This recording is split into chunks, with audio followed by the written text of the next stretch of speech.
Baiklah, di sini saya akan menjawab soal UTS Kimia Organik.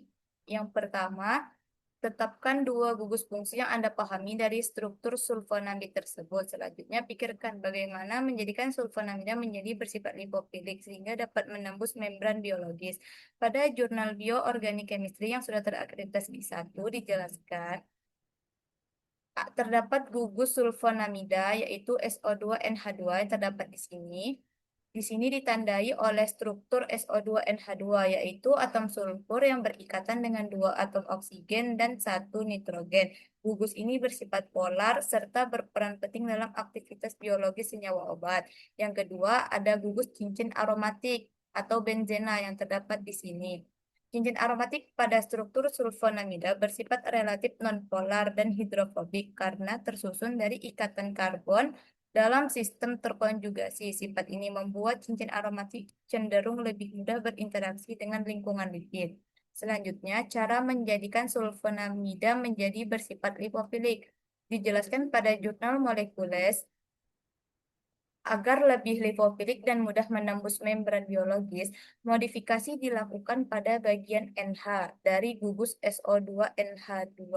Gugus NH tersebut dapat disubstitusi menjadi alkilasi atau asilasi, misalnya menjadi turunan N-metil atau SO2NHCH3 atau N-asetil atau SO2NHCOCH3 sehingga polaritas menurun dan senyawa lebih mudah menembus membran biologis.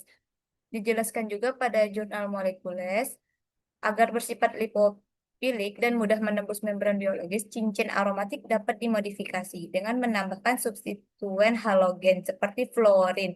Penambahan atom fluorin pada cincin aromatik meningkatkan sifat hidrofobik, sehingga kelarutan dalam lemak bertambah dan senyawa lebih mudah melewati membran biologis. Selanjutnya, soal nomor 2. Jelaskan bagaimana merubah lipofilisitas suatu sediaan obat menjadi lebih hidrofilik sehingga meningkatkan bioavailabilitasnya di dalam tubuh. Berikan contoh konkretnya. Pada jurnal Biomedicines dijelaskan pada tabel ini teknik-teknik utama untuk peningkatan kelarutan terdiri dari modifikasi fisik, modifikasi kimia, dan metode lainnya. Pada modifikasi fisik terdapat teknik pengurangan ukuran partikel, nanosuspensi, modifikasi bentuk kristal, dispersi obat dengan surfaktan, kompleksasi, dan teknik kriogenik. Sedangkan pada modifikasi kimia, penyesuaian pH terdapat teknik penyesuaian pH, hidrotrofi, kokristalisasi, kosolvensi, pembentukan garam, dan bahan pembantu baru. Dan terdapat juga metode lainnya seperti teknologi fluida superkritis, pelarutan misel, pengisian kapsul langsung, pemintalan elektrod, dan solusi metode tetes. Contoh konkretnya terdapat pada Journal of Anesthesiology Clinical Pharmacy. Di sini dijelaskan propofol memiliki sifat kimia diisopropil fenol yang bersifat lipofilik. Dengan menambahkan gugus fosfat pada molekul propofol akan terbentuk pospropofol dari gugus OH menjadi fosfat, yaitu prodrug yang larut dalam air. Substitusi gugus hidroksil OH dengan gugus fosfat bermuatan meningkatkan elektronegativitas sehingga pospropofol mudah larut dalam air. Biasanya digunakan dalam bentuk garam natrium pospropofol. Selanjutnya, soal nomor 3.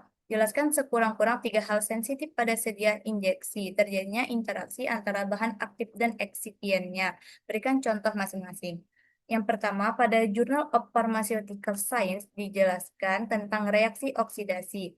Reaksi oksidasi merupakan interaksi antara zat aktif dan eksipien yang terjadi ketika terbentuk spesies oksidatif seperti peroksida atau radikal bebas yang dapat mengubah struktur kimia obat. Pada sediaan injeksi, reaksi ini sangat sensitif terutama untuk obat berbasis protein karena oksidasi dapat menyebabkan perubahan konformasi, agregasi, hingga penurunan aktivitas biologis. Eksipien tertentu, khususnya surfaktan non ionik, dapat mengalami autooksidasi. selama penyimpanan dan menghasilkan peroksida yang kemudian bereaksi dengan zat aktif. Contohnya pada penggunaan polisorbate 80 dalam sediaan injeksi protein. Surfaktan ini dapat membentuk peroksida selama penyimpanan, terutama jika terpapar udara dan suhu tinggi. Peroksida yang terbentuk kemudian mampu mengoksidasi protein model seperti IL-2 mutein sehingga stabilitas protein menurun. Selanjutnya, terdapat pada jurnal AAPS Pharmaceutical Farm- AAPS Pharmaceuticals. Di sini dijelaskan tentang reaksi Maillard, yaitu molekul obat yang mengandung amina dapat bereaksi dengan karbohidrat reduksi untuk membentuk glikosilamin. Jenis interaksi ini disebut reaksi Maillard dan merupakan ketidakcocokan kimia yang sangat terkenal dalam sediaan farmasi. Contohnya terjadi pada formulasi parental acyclovir yang digunakan untuk terapi herpes simplex dan varicella zoster. Obat ini mengandung gugus amina yang berpotensi bereaksi dengan larutan dextrosa sebagai eksipien pengencer. Acyclovir dalam larutan natrium klorida maupun dextrosa 5% tampak stabil jika kadar obat masih lebih dari 90% dalam 24 jam. Namun hal tersebut tidak mempertimbangkan kemungkinan terjadinya produk degradasi akibat reaksi Maillard. Kemudian pada jurnal Science of the Total Environment terdapat penjelasan tentang reaksi hidrolisis. Reaksi hidrolisis adalah degradasi obat oleh air yang memutus ikatan kimia sehingga menurunkan stabilitas sediaan injeksi. Reaksi ini sangat dipengaruhi oleh pH dan suhu, di mana kondisi basah mempercepat laju hidrolisis dibanding kondisi asam atau netral. Contohnya terdapat pada antibiotik beta-laktam seperti ampicillin yang dalam larutan berair tetap mengalami hidrolisis. Bahkan pada pH netral atau 7 dan pada suhu 25 derajat Celcius dengan laju degradasi meningkat pada kondisi basah. Selanjutnya, soal nomor 4. Dalam sediaan obat yang Anda pahami, adanya ikatan ion yang dapat mempengaruhi aktivitas serta eliminasi obat tersebut. Berikan salah satu contoh konkretnya. Pada jurnal Biomed Research International, dijelaskan pada jurnal tersebut, hasil penelitian menunjukkan bahwa salbutol dapat berinteraksi pada situs pengikatan albumin melalui kombinasi interaksi non-kovalen seperti ikatan hidrogen dan interaksi elektrostatik atau ikatan ion.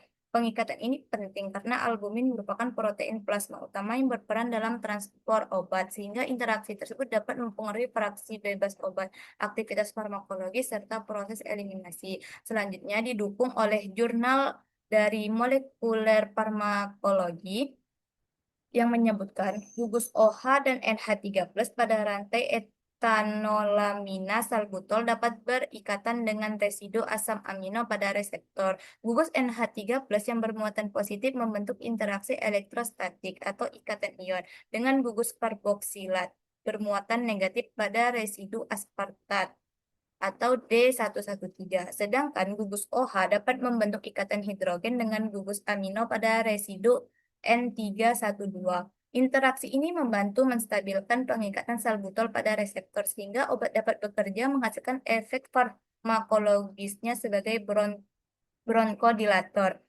Selanjutnya, pada jurnal yang sama dijelaskan juga salbutol bekerja sebagai agonis reseptor beta adrenergik yang menyebabkan relaksasi otot polos bronko sehingga terjadi bronkodilatasi atau efek utama aktivitas biologisnya pada sistem pernapasan. Aktivitas ini terjadi karena salbutol berikatan dengan reseptor melalui interaksi ionik dan ikatan hidrogen pada situs aktif protein.